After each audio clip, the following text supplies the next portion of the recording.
So a woman named Amanda goes to a job interview. Retail job. A group interview with 3 other people. All dressed up and all nervous. Near the end, she asks a simple question. What hours would I be working? And the interviewer says, and this is a real quote, well, we don't actually need anybody right now. 4 people interviewing for a job that doesn't exist. Now, you would think that that's rare, right? Some weird store. And I'll tell you it's not. Because when recruiters got surveyed about this, 81% admitted their companies posted jobs it wasn't hiring for. 81%. They even have a name for this. Ghost jobs. So, here's what I think is going on. I think job boards quietly stopped being about jobs. And in this video, I want to show you what they became, why it's completely legal, and why nobody is in a hurry to fix it. If you have applied for anything lately, you already know the feeling. 50 applications, 2 replies. Meanwhile, the news says the job market is strong, and companies say they can't find people. Both things can't be true, right? Actually, they can. And to see how, all you need is a small restaurant. Say I run a little restaurant. One morning, I tape a sign on the window saying, "Staff wanted." But here's the thing, I'm not hiring. Now watch what that sign does for me. Customers walk past and think, business must be good. He needs more people. My cook sees it and gets a little nervous. And suddenly he stops complaining about his pay, right? And every week, people walk in holding their CVs. I'm not going to hire them, but I keep every one of them in a drawer under the counter, just in case. That sign cost me a piece of paper and some tape. Everyone who answered it paid with something real.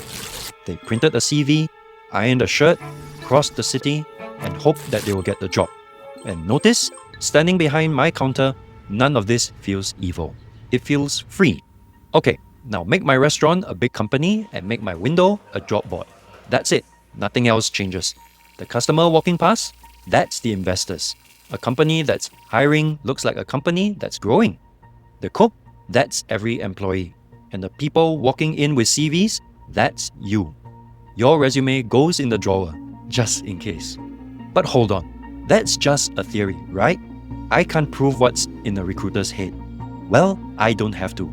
They told us. In that same survey, about a quarter of the recruiters admitted that fake ads were there to hide hiring freezes. The company's in trouble, but the job board makes it look like it's growing. And an earlier survey found something worse. Most recruiters said that fake ads were good for revenue, and 77% said something I had to read twice. Employees work harder while the fake ad is up. Think about what that means, right? The fake job isn't just fooling applicants anymore. It's working on the people already having the job. You see your own position posted online and you don't ask for a raise that year, right? The sign keeps the cook quiet. So how many listings are we actually talking about? A study went through 175,000 real job listings, but 1 in 7 was a ghost. Other studies suggest 1 in 5.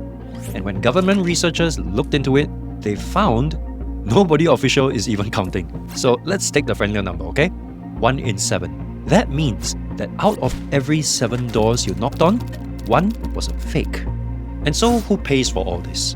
In a survey of over 1,000 job seekers, nearly half had applied for a job that turned out not to exist. A quarter of them got interviews for it. Some made it into the final round. Final round for a job that nobody planned to fill. People paid for fuel, took a day off, paid for the babysitters to audition for a ghost. It's gotten bad enough that governments are stepping in. This January, Ontario, Canada, passed a law. Job ads there must now say whether the job actually exists. The minister put it like this: workers deserve to know what the job pays, whether the job is real. Sit with that for a second. Whether the job is real. That now needs to be a law. And the business lobby's response? They said it was too much paperwork. So who's the villain here? And this is the part I find genuinely creepy. There isn't one. Nobody's planning this. It's just prices. Posting a fake job costs nothing. Answering one costs you hours. And any system where lying is free and checking is expensive fills up with lies.